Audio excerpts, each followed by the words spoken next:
एक दिन अर्जुन ने हमारे श्री कृष्ण से पूछा, प्रभु, कुछ लोग बड़े बड़े पाप कर जाते हैं, फिर भी उन्हें कभी पाप क्यों नहीं लगता? श्री कृष्ण मुस्कुराए और बोले, आओ अर्जुन, एक कथा सुनाता हूं जो इस प्रश्न का उत्तर अपने आप दे जाएगी। बहुत समय पहले एक धर्मात्मा राजा ने एक भव्य भंडारे का आयोजन किया। सैकड़ों ब्राह्मणों को आदरपूर्वक भोजन कराया जा रहा था। राजा स्वयं पंक्ति के अंत में बैठा था और वो एक ब्राह्मण को भोजन परोसने गया। उसी समय आकाश में से एक चील मरे हुए सांप को लेकर उड़ती हुई निकली।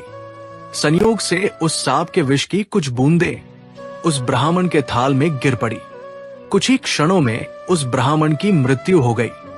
यमराज स्वर्ग से ये दृश्य देख रहे थे। वे उलझन में पड़ गए। पापी कौन है? क्या वह राजा जिसने श्रद्धा से भंडारा किया? क्या वह चील जो अपने बच्चों के लिए भोजन ले जा रही थी? या वो मृत सांप जिसमें अब जीवन ही नहीं था? यमराज को किसी में भी दोष नहीं दिखा। समय बीत गया। कई महीनों बाद कुछ ब्राह्मण उस राजा से मिलने के लिए राजमहल जा रहे थे। मार्ग में उन्हें एक स्त्री मिली। उन्होंने उससे राजमहल का रास्ता पूछा। स्त्री ने मार्ग तो बता दिया, लेकिन जाते जाते व्यंग्य में बोल उठी, मिलने तो जा रहे हो, लेकिन सावधान रहना, वो राजा ब्राह्मणों को जहर दे देता है। बस यही वाक्य सुनते ही यमराज ने उस स्त्री को ब्रह्म हत्या का दोषी ठहराया।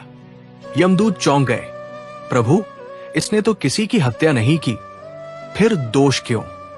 यमराज बोले, राजा, चील और सांप, किसी को भी ब्राह्मण की मृत्यु से आनंद नहीं मिला, लेकिन इस स्त्री को दूसरों की निंदा कर जहर बोने में अपना मनोरंजन मिला।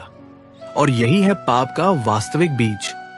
जहां निंदा में सुख मिले, वहीं से पाप जन्म लेता है। याद रखो, पाप केवल कर्म से नहीं होता, भावना से भी होता है।